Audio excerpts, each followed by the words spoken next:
Inche ya lero kooti enkulu ezemu okutuula kugaba community church okuwulira omusango oguvunaanibwa Christopher Okello Onyumu agambibwa okusanjaga abaana bana mu kifo ekirabirira abaana Kigaba Early Childhood Development Center ng'ettemu lino lyaliwo ku ntandikwa y'omwezi guno ng'azze kuno okkiriza okuwera ssaawa 3:30 Okello atuusiddwa wakati mu bukuumi obw'amaanyi.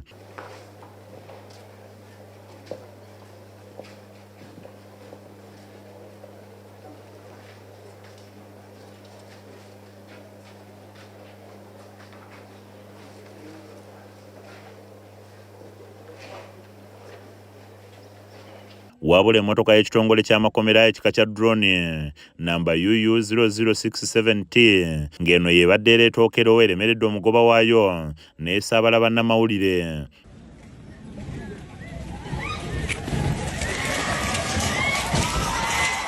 Wano Ronald Mulwana ow'omukutu gw'omutimbagano gu PL on TV. Emmotoka emulinnye era n'addusibwa mu ddwaliro nga biwalataka nga n'emmotoka ekoze akabenje kano naye etwaliddwa ku poliisi.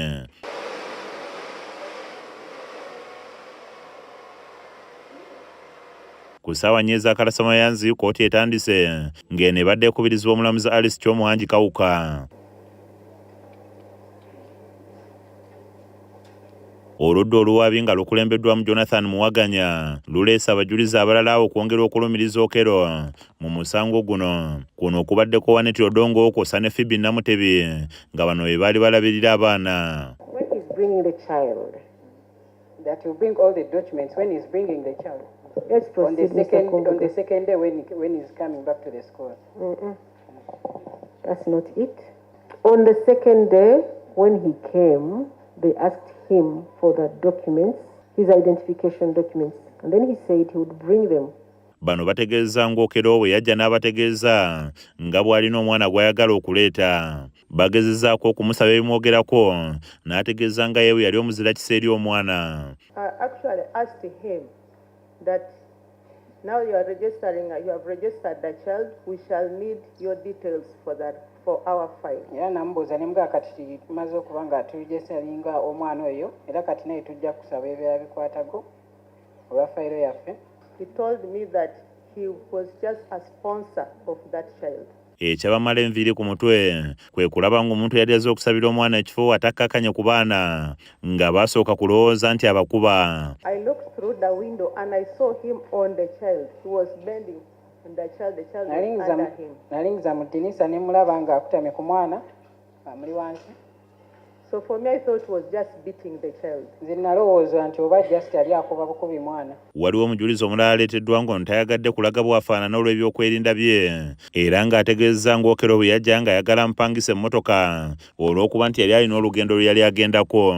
Yamusaba emmotoka okugimusanza ekyanja kyokka ng'enjogerezeganya zonna zaali ku mukutu gwa WhatsApp.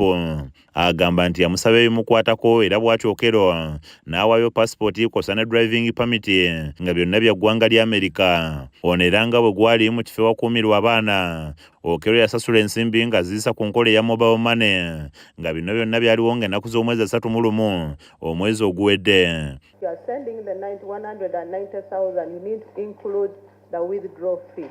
Nemugamba oba oweereza ssente ezo 19 ayongerako n'ezo ez'okugyayo ssente ezo. And he told me it's fine, let me put there 5,000, which he did. And he sent to my phone. Era kye yakola n'aziweereza ku ssimu yange 195,000. Omulamuzi Alice Kyomuhangi omusango guno agwongezaayo okutuusa olunaku olw'enkya nga kino kiddiridde Okello okutegeeza kkooti nga bw'ateewulira bulungi. Branch Beruya akusakidde emboozi eno ku lwa KSTV Agalero.